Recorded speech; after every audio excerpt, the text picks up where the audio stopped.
una clase bastante corta, así que vamos a empezar rapidito para que puedan ir a su clase. Entonces, primero que nada, definir nuevamente, como todos los días, la obesidad. Entonces, esta vendría a ser una enfermedad crónica.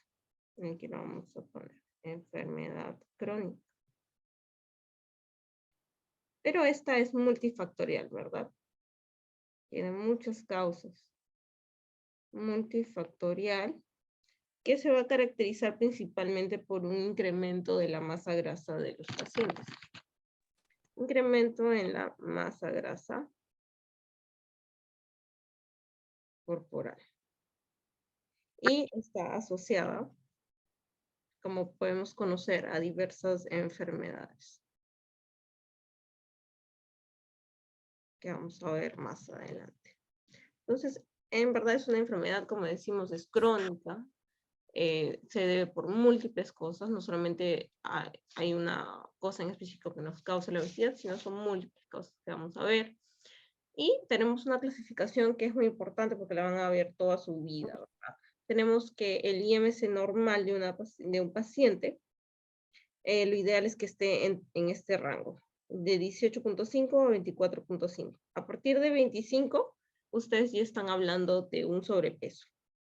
A partir de 30 de IMC estamos hablando de una obesidad tipo 1, 35 tipo 2 y más de 40 tipo 3, o también conocida como obesidad mórbida. ¿Listo?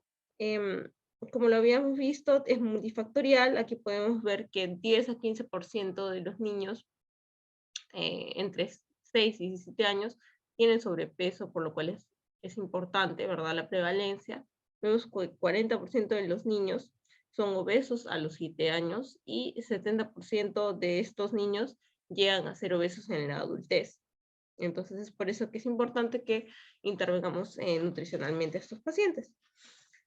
Cositas importantes que saber aquí, que tenemos dos hormonas que debemos recordar. En primer lugar tenemos a la leptina, que es conocida como la hormona de la saciedad. Esta se va a encargar de inhibir o bloquear al neuropéptido y va a estimular, por el contrario, lo que es la propia melanocopina. ¿Listo? Esta se encarga de darnos la saciedad. En cambio tenemos otra que se llama la grelina. Y esta va a ser todo lo contrario. Estimula al neuropéptido y bloquea la PON, generándonos hambre. Entonces recuerden, leptina, la hormona de la saciedad, y grelina, la hormona del hambre. Debemos diferenciar también los dos tipos de obesidad que vamos a encontrar. La exógena, que es realmente la más conocida, la más frecuente, que principalmente se da por un estilo de vida no saludable, ¿verdad? Estilo de vida no saludable. Y tenemos también a la endógena. Aquí vamos a poner que esta es la más frecuente, la exógena. ¿Sí? Por mala alimentación, por sedentarismo, que vamos a ver. Y la endógena, que vamos a tener, que es principalmente genética, hormonal. Aquí vamos a poner genética, hormonal, o también puede ser causada por fármacos. Recuerdan que, por ejemplo, los corticoides pueden dar síndrome de Cushing. Recuerden que esto también es causa de obesidad. Pero tenemos también otros.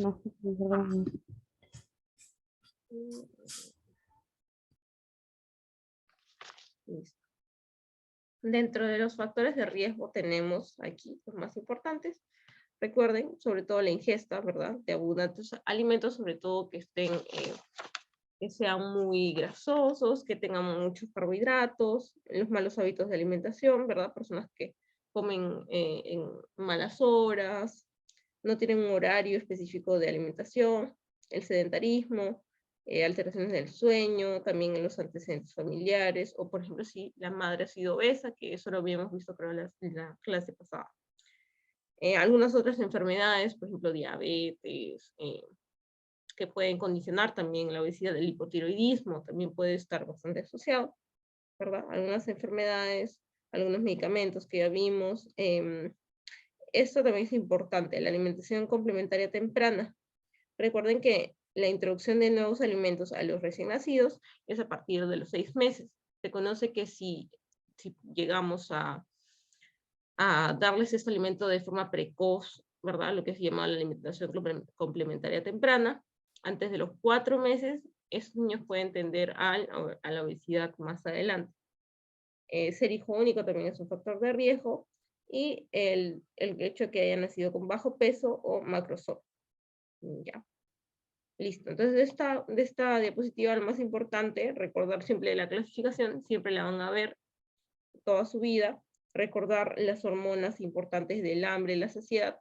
Cuando estamos durmiendo, lo que se va a elevar es la leptina, o sea, estamos saciados, y la grelina nos va a dar hambre, entonces va a estar disminuida. Por eso, en muchos casos, cuando tenemos hambre, no podemos dormir. Ya, listo. Entonces, pasamos a la siguiente diapositiva, en la cual vemos lo más, ya lo menos común, ¿verdad? Hablamos de lo que es genético, que son por diversas causas, pero algo que sí es muy importante es recordar que si ambos padres son obesos, la probabilidad de ser obeso del hijo es del 80%. Entonces es bastante frecuente. Y si solo uno de los padres es obeso o tiene sobrepeso, ¿verdad? El riesgo es del 40%, o sea, la mitad.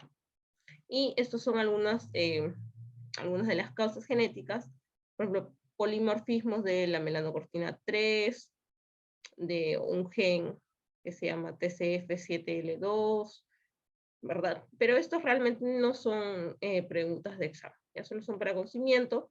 Esto de repente sí, porque es importante que recuerden.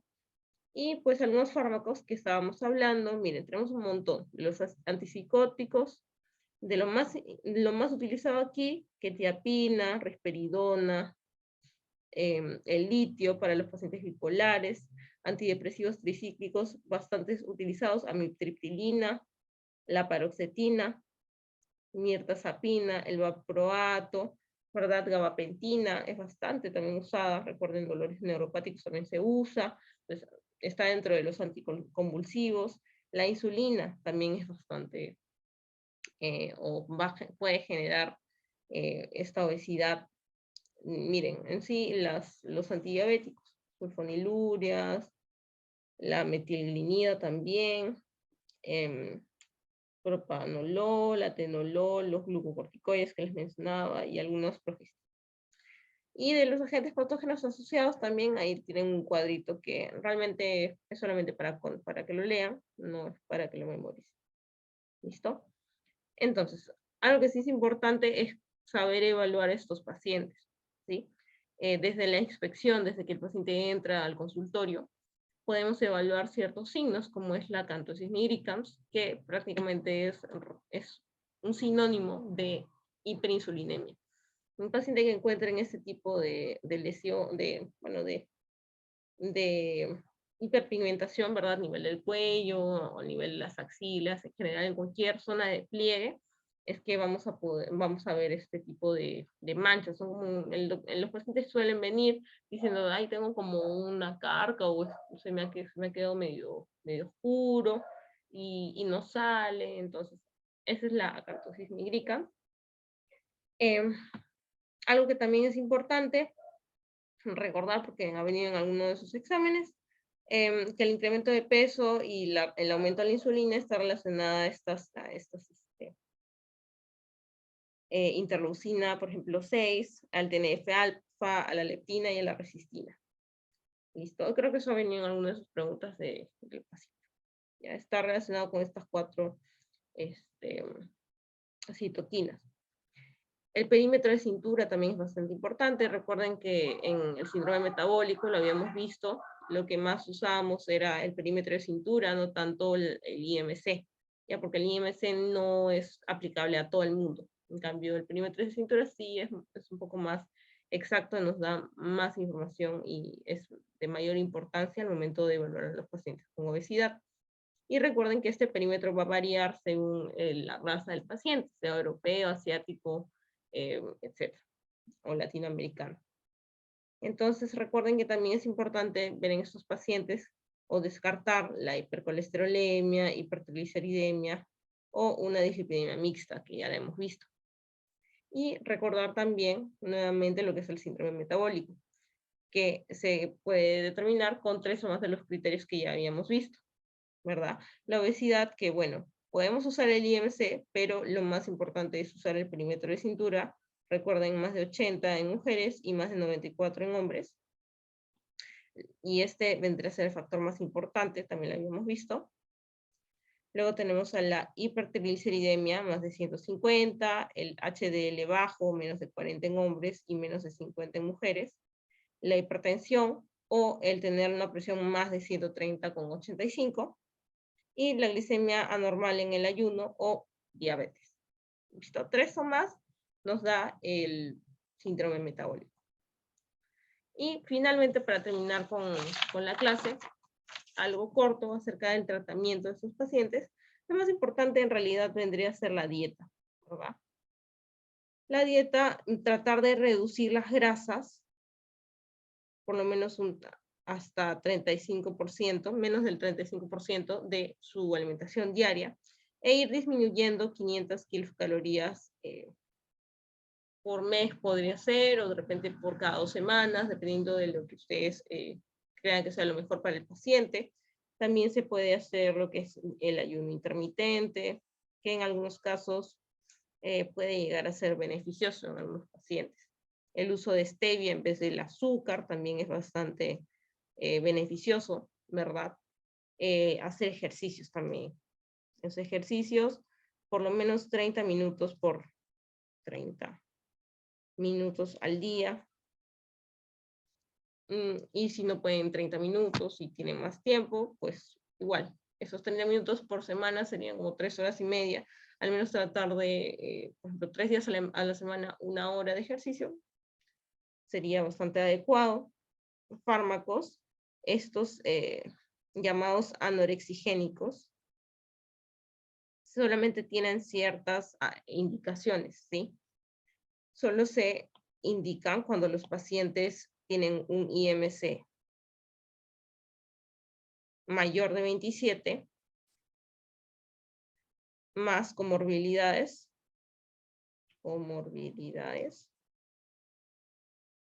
o el IMC es más de 30, mayor o igual a 30, ¿sí?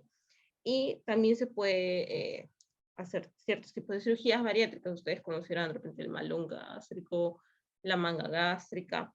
Estas también tienen ciertas indicaciones. Están recomendadas cuando el IMC es mayor o igual a 35 más comorbilidades o cuando este es mayor de 40.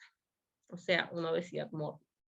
¿Sí? Y también de la mano debe haber terapia cognitivo-conductual. Cognitivo-conductual. ¿Listo? Recordar estas también factores que facilitan la ganancia de peso. La grelina, recuerden, lo hablamos, la hormona de la saciedad. La T3 baja, también lo vemos en el hipotiroidismo, ¿verdad? La leptina baja, que decíamos que era la de la saciedad. Y la sensibilidad a la insulina. Estas facilitan la reganancia de peso, por así decirlo. ¿Listo? Eso vendría a ser la clase de hoy, chicos. Como les decía, es bastante corta. Recordar lo más importante, esta clasificación que nunca se la deben olvidar. Las hormonas de las cuales hemos hablado, leptina y grelina, que al dormir la leptina va a estar alta y la grelina baja. Los factores de riesgo, que lo más frecuente son las obesidades exógenas por una mala alimentación, un sedentarismo, etc. Que las causas endógenas son mucho más raras, pero que genéticamente la obesidad es bastante influyente. Vemos que el 80% de pacientes con 2 padres obesos o sobrepeso van a llegar a ser sobrepeso, obesidad, y si solo uno de los padres es obeso o tiene sobrepeso, el 40%, ¿verdad? Que hay fármacos también que van a inducir esta obesidad, es bastante frecuente. La evaluación del paciente, recordar desde la inspección, el perímetro de cintura, el evaluar no solamente el peso del paciente, sino también qué otros factores puede tener, porque recuerden que siempre va de la mano de una dislipidemia, ver cómo está su colesterol, ver cómo está su presión arterial, usualmente va a estar alta, ¿verdad? Vean que van de la mano todo el síndrome metabólico, ver su glucosa, todo esto va a sumar. Y el del tratamiento, principalmente la dieta, pero recuerden que también es bastante de psicología que se debe usar con estos pacientes, porque usualmente los pacientes obesos no se sienten bien con su cuerpo, entonces siempre debe ir de la mano con terapia. ¿Listo, chicos? ¿Alguna pregunta que tengan? O si no, para poder dar el post-test y que se puedan relajar un ratito antes de sus clases. ¿Podrías poner, disculpa, en la parte de tratamiento para copiar? Me faltó. Sí, ahí está. Eso además es más comorbilidad también, ¿no? En cirugía. Más comorbilidad. Ya. Les voy a ir enviando el link.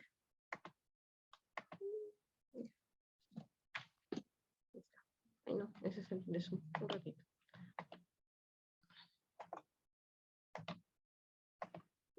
Ahora sí. Ahora sí. Pueden dar el post-test hasta 7:20 para terminar 7:20.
Listo, chicos, vayan enviando para revisar las preguntas rapidito. Ya puedan irse a tomarse un break.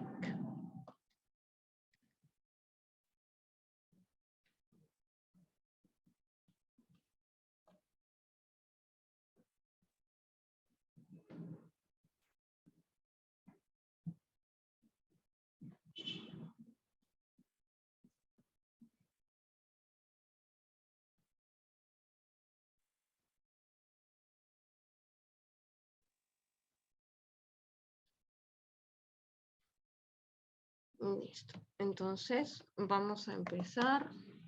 Me ayudan con las respuestas. En la número 1 dice, bueno, meten todo un floro y al final lo que nos preguntan es, durante el sueño profundo se puede observar las siguientes modificaciones hormonales. ¿Cuál de estas respuestas sería, chicos? Lo vimos primero. Elevación de leptina y disminución de grelina. Perfecto. 2. La medición del perímetro abdominal es un dato antropométrico que va a reflejar el acúmulo de adiposidad central. Esta es importante porque se asocia a resistencia a la insulina y esto es debido a... ¿Cuál de estas sería?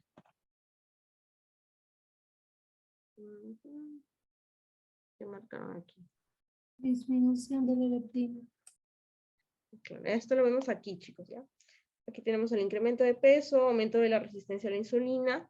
Veamos que tenemos a la leptina, el factor de necrosis tumoral alfa, ¿verdad? Pero todos estos deberían estar aumentados. ¿Cuál es el que está? Aquí, disminución de la adiponectina. Aquí tenemos a la resistina, tenemos a la interleucina 6, tenemos a la leptina, ¿verdad? Y al factor de necrosis tumoral alfa.